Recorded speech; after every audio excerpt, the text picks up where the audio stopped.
Assalamualaikum warahmatullahi wabarakatuh. Perkenalkan, nama saya Fuzagnia dengan NPM 251000079.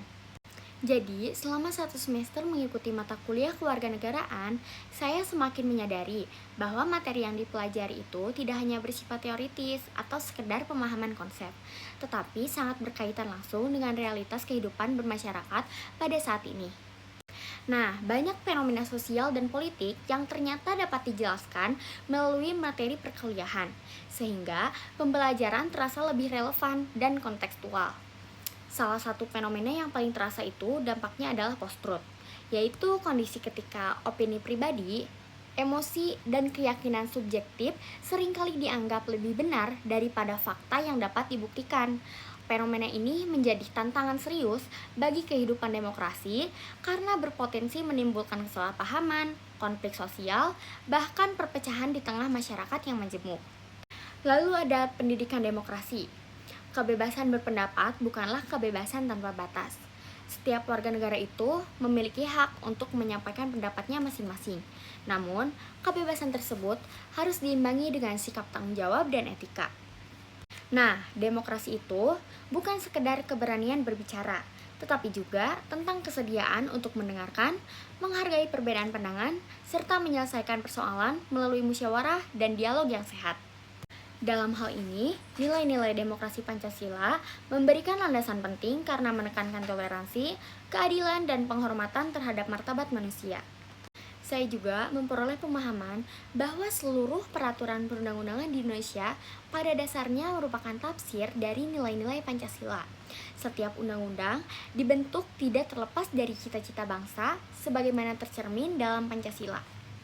Nah, sebagai contoh, Undang-Undang Ketenagakerjaan lahir dari semangat kemanusiaan dan keadilan sosial yang bertujuan melindungi hak-hak tenaga kerja tanpa mengabaikan kepentingan pembangunan nasional. Hal ini menunjukkan bahwa Pancasila tidak hanya menjadi simbol negara atau slogan semata, melainkan benar-benar dijadikan dasar dalam penyelenggaraan hukum dan kehidupan bernegara. Selain itu, Pancasila sebagai ideologi terbuka memberikan ruang bagi masyarakat untuk menafsirkan dan mengimplementasikan nilai-nilainya sesuai dengan perkembangan zaman dan tantangan global. Keterbukaan ini menjadi kekuatan Pancasila agar tetap relevan dari generasi ke generasi. Namun demikian, penafsiran tersebut tetap harus berada dalam koridor persatuan, kemanusiaan, dan keadilan sehingga tidak disalahgunakan untuk kepentingan kelompok tertentu atau dijadikan alat untuk memecah belah bangsa. Semangat 45 juga menjadi nilai penting yang saya pahami selama mengikuti perkuliahan ini.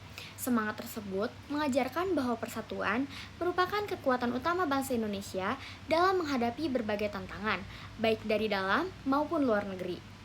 Nah, Pancasila sebagai pemersatu, Indonesia mampu bertahan sebagai negara yang beragam suku, agama, dan budaya, berbeda dengan beberapa negara lain yang justru mengalami konflik berkepanjangan akibat lemahnya nilai persatuan dan rasa kebangsaan. Nah, terakhir, ada makna simbol Pancasila, khususnya bintang berwarna emas dengan latar hitam, memberikan pelajaran yang mendalam mengenai nilai ketuhanan, kerendahan hati, dan sikap saling menghormati. Latar hitam melambangkan bahwa dalam kegelapan tidak terlihat perbedaan warna, sehingga manusia diajarkan untuk tidak bersikap sombong, tidak merasa paling benar, dan tetap menghormati perbedaan keyakinan yang ada dalam masyarakat. Oke, jadi melalui mata kuliah kewarganegaraan ini, saya menyimpulkan bahwa Pancasila bukan sekedar materi hafalan atau konsep normatif, melainkan pedoman hidup yang seharusnya diwujudkan dalam sikap dan tindakan sehari-hari. Di tengah tantangan zaman yang semakin kompleks, nilai-nilai Pancasila menjadi pegangan penting bagi setiap warga negara agar tetap berpikir kritis, bersikap bijak, dan bertanggung jawab dalam kehidupan bermasyarakat, berbangsa, dan bernegara. Mungkin itu semua yang saya dapatkan selama satu semester mengikuti perkuliahan kewarganegaraan. Terima kasih banyak kepada Bapak Subelo atas bimbingan dan ilmu yang telah diberikan selama satu semester.